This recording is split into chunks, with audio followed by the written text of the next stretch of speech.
Salut à toi, j'espère que tu vas bien. Donc dans cette vidéo, je vais te parler de Play to Earn. Mais avant ça, je vais rapidement me présenter. Je m'appelle Elodie, j'ai 24 ans et je suis dans le milieu de la blockchain crypto depuis 2016-2017 et dans le milieu des Play to Earn depuis début 2021. J'ai investi dans énormément de jeux Play to Earn et c'est pour ça qu'aujourd'hui, j'ai envie de te faire cette vidéo pour te partager un petit peu mon ressenti face à ce domaine qui est les Play to Earn, qui est encore un domaine très très jeune, les potentielles opportunités qu'on pourrait avoir et combien est-ce qu'on peut espérer gagner avec des jeux Play to Earn. Donc, si tu n'as pas compris encore ce qu'est un Play to Earn, je vais te le expliquer rapidement. Un Play to Earn, c'est simplement le fait de jouer tout en gagnant des cryptos et donc de l'argent. Il faut savoir qu'il y a deux catégories de Play to Earn. On va avoir les Free Play to Earn et les Premium Play to Earn. Donc, les Free, c'est gratuit et les Premium, ça demande d'investir au préalable avant de pouvoir jouer. Il faut savoir une chose que aujourd'hui, c'est vraiment les Premium Play to Earn qui permettent de gagner pas mal d'argent. Alors encore une fois, c'est pas tous les Play to Earn et je vais te lister après quelques Play to Earn qui pour moi ont un gros potentiel, notamment un qui s'appelle Farmers World sur lequel j'ai investi il y a 2 ou 3 mois et j'ai pu faire énormément d'argent et je ne suis pas la seule. Mais bon, on va en reparler. Donc, il y a deux sites pour connaître le classement des Play to Earn et pour se tenir informé de l'actualité concernant les Play to Earn. Donc, le premier, c'est playtoearn.net/blockchain-game et tu arrives sur cette page avec le top 50 blockchain game list. Okay, donc là, tu as le classement des Play to Earn. Voilà, je te laisserai regarder du coup. Tu trouves pas mal de data, notamment sur quelle blockchain est créé le Play to Earn, quel type de device, est-ce que c'est uniquement sur, par exemple, sur desktop, ou alors est-ce que c'est aussi sur mobile, Android, est-ce qu'il y a une application, là par exemple, on voit que le jeu Axie Infinity, il est dispo aussi bien sur Android que iOS que Windows, alors qu'il y en a certains, bah, c'est uniquement, voilà, il faut se rendre sur un site web pour jouer. Ensuite, tu as le statut, donc si c'est en voie de développement ou si c'est ça y est, ça a été lancé. Si il y a du NFT, enfin voilà, tu vois, il y a pas mal de choses et ça te permet aussi de voir le social en 24 heures, de voir la croissance du play to earn. Donc voilà, ça c'est hyper intéressant pour connaître bah, les derniers play to earn qui sont sortis et qui émergent progressivement. Par exemple, Farming Thales, c'est un jeu qui est sur la blockchain Wax et qui est sorti il y a quelques temps, mais on voit qu'il connaît une belle progression, notamment là il est à la 22e place. Ok, bon là ça stagne un petit peu, mais on va dire sur les 14 derniers jours, il a vraiment connu une belle évolution, même au niveau, on verra au niveau de la marketplace, voilà, il a connu vraiment une très très belle évolution. Et c'est pas le seul, hein, il y en a plein plein d'autres, de toute façon je te laisserai regarder ça tranquillement. Ensuite, tu as ce deuxième site qui va être playtoearn.online qui va te permettre de te tenir informé par rapport à l'actualité Play to Earn, juste ici, donc le même principe, hein, je te laisserai regarder. Donc voilà. Au niveau du classement, je vais juste revenir dessus. Donc là, on voit qu'en 5e position, on a Axie Infinity. Bon, je pense que Axie Infinity, tu as dû en entendre parler. Je ne vais pas te faire une présentation de ce jeu parce que bah, voilà, c'est vraiment le play to earn qui a explosé. J'ai même envie de dire que c'est le jeu qui a fait que les play to earn, enfin tout l'écosystème, on va dire, des play to earn a fait que ça a explosé. Et c'est vraiment grâce à Axie Infinity qu'on a compris qu'on pouvait réellement changer des vies juste à partir d'un jeu.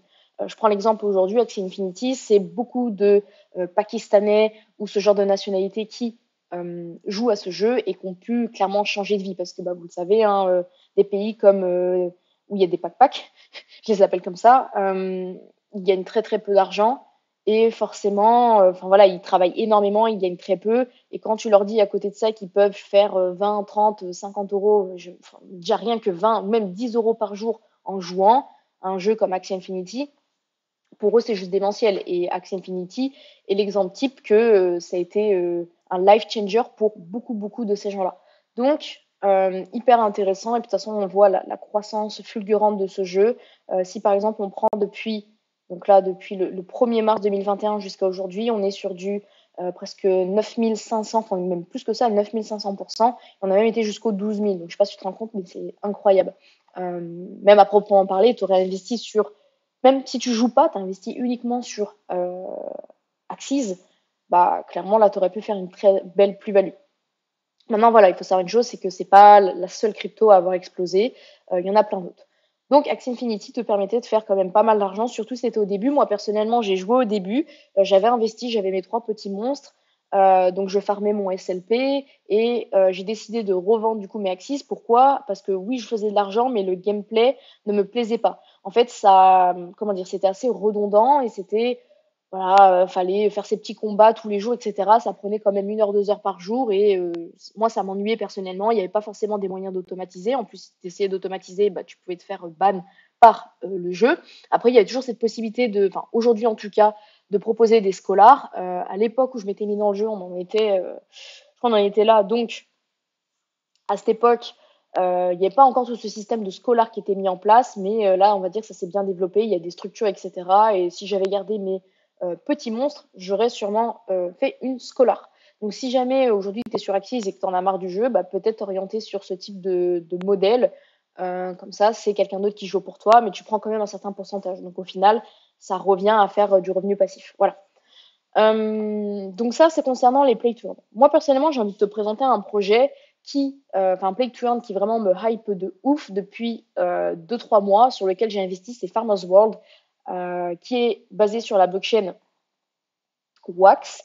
Donc pour investir dans le jeu, il faut d'abord avoir un wallet Wax, bien évidemment. Donc là-dessus, tu regardes comment faire sur Internet, c'est vraiment pas compliqué.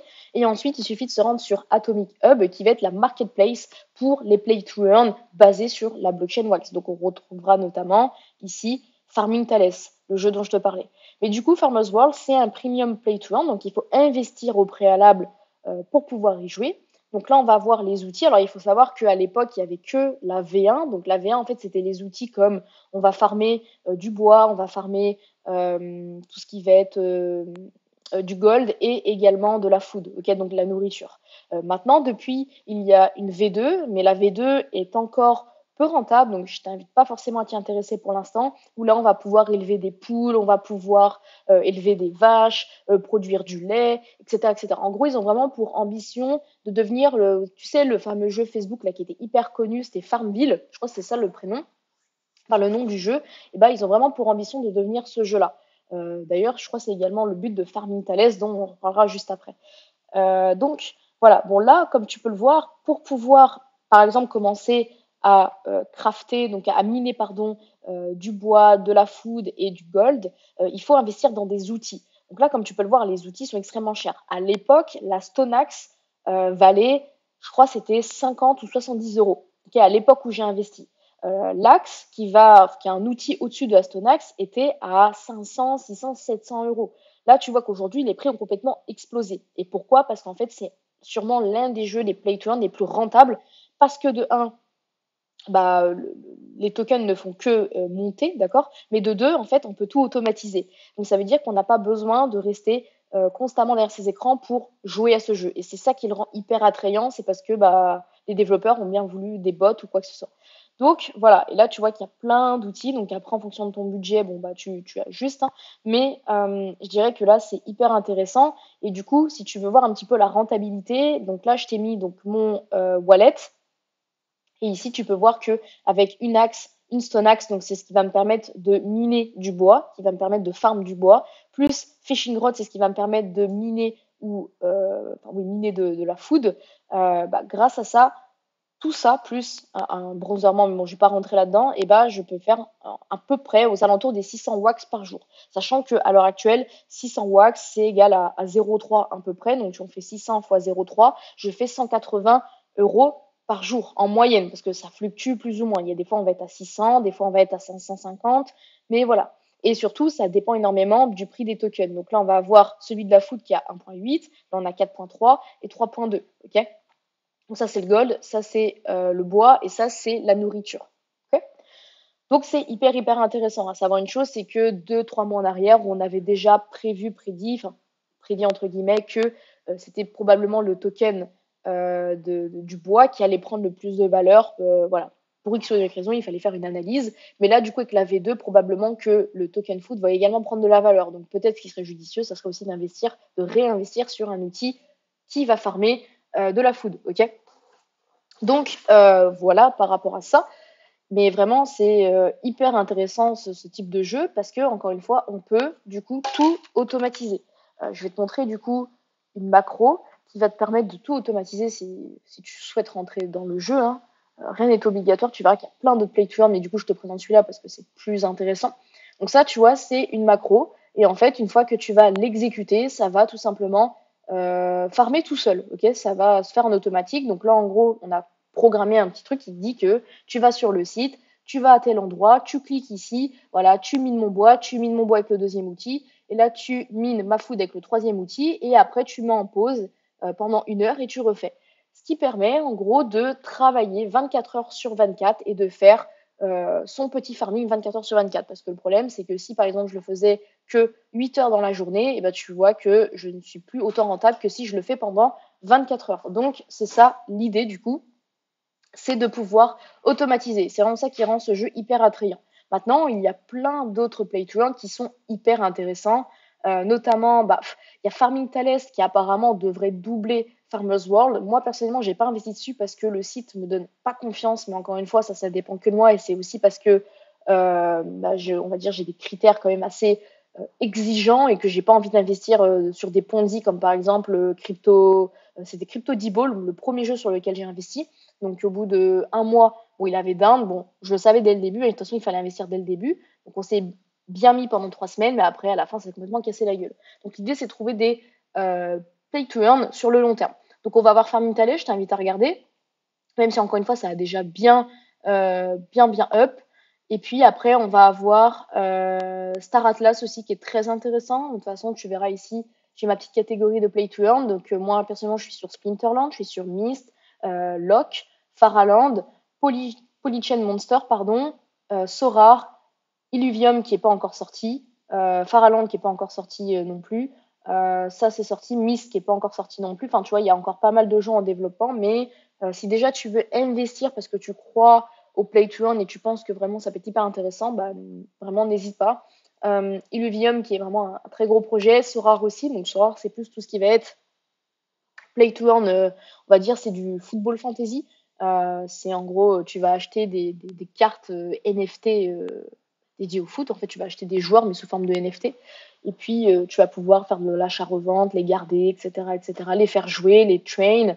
Et en fonction de ça, avoir un certain nombre de points et du coup gagner des rewards. Enfin bref, voilà. Je ne vais pas te présenter tous les play to earn parce que chaque play to earn, limite, ça prendrait 1 heure si on voulait décortiquer. Mais je voulais vraiment te présenter ce domaine-là, parce que pour moi, c'est hyper intéressant, surtout si tu adores jouer. Voilà, je suis quasiment sûre que dans les prochaines années, on aura peut-être un futur Dofus ou un futur Warzone qui sera sous forme de play to earn, et puis on pourra jouer, et quand on fera par exemple un top 1 comme Fortnite, on pourra gagner des rewards. Enfin, bon, là, je sais que ma vision peut-être peut paraître insane quand je dis ça, mais pour moi, c'est pas impossible, surtout vu la belle évolution qu'a ce milieu de play to earn. Donc voilà, je t'invite vraiment du coup à regarder tout ça. N'hésite pas à regarder les top 10, à t'y intéresser. Sache une chose, c'est que tu peux pas être sur tous les play to earn à la fois, il va falloir que tu choisisses ce qui selon toi est le plus intéressant. Et bien évidemment, il faut aussi que le gameplay te plaît, faut que ça te parle. Mais si je peux te donner un tips pour trouver un bon play to earn, vraiment base-toi sur ce site-là, ok, dans un premier temps. Regarde le site, est-ce qu'il est bien fait, qui est derrière ce projet, est-ce que c'est une équipe anonyme ou non. Si c'est une équipe anonyme, fais attention parce que des fois ça peut peut-être être un scam, au final il peut peut-être exit du jour au lendemain, donc ça serait bien que tu saches qui est derrière ce projet. Va sur le Discord, regarde le nombre de personnes qu'il y a, regarde aussi l'évolution croissante au niveau des réseaux sociaux, donc Discord mais aussi Twitter, etc. Regarde le nombre de joueurs, s'il increase ou non. Par exemple, Farmers World, si on revient dessus, voilà, là tu vois, on est 8000 joueurs. Il faut savoir qu'il n'y a même pas un mois, je crois, on était 2000 ou un truc comme ça, donc c'est en constante évolution. Donc ça, il faut bien le comprendre. Plus tu as de joueurs, plus le jeu risque de potentiellement durer. Okay, maintenant, il faut aussi que tu t'assures de l'économie du jeu, c'est-à-dire, est-ce que le système, selon toi, peut tenir. Par exemple, Farmers World, je sais que ça semble assez solide pour l'instant, pour que ça dure encore quelques mois. Voire années, je ne sais pas encore, parce que la V2 était censée recalibrer un peu tout ça, mais au final, c'était un peu un flop. Enfin, je pense qu'ils vont réajuster dans tous les cas, j'ai confiance en la team. Mais voilà, si tu vois que au tout début, tu peux faire des gains qui sont exorbitants, comme Crypto D-Ball par exemple, où on pouvait faire du 500, 1000 balles par jour avec 4 personnages. Pose-toi des questions. Là, par contre, c'est bizarre. Mais par contre, Farmers World, c'est quand tu regardes toute l'économie du jeu, ça a l'air, c'est sérieux, tu vois. Ça tient la route en tout cas quand ton analyse burn. Donc, c'est hyper important que tu prennes en compte tous ces critères pour pouvoir choisir le bon play to earn, ok? Donc voilà, j'espère que cette vidéo était claire. Si tu as des questions, ben, n'hésite pas. Et puis, ben, je te dis potentiellement à bientôt.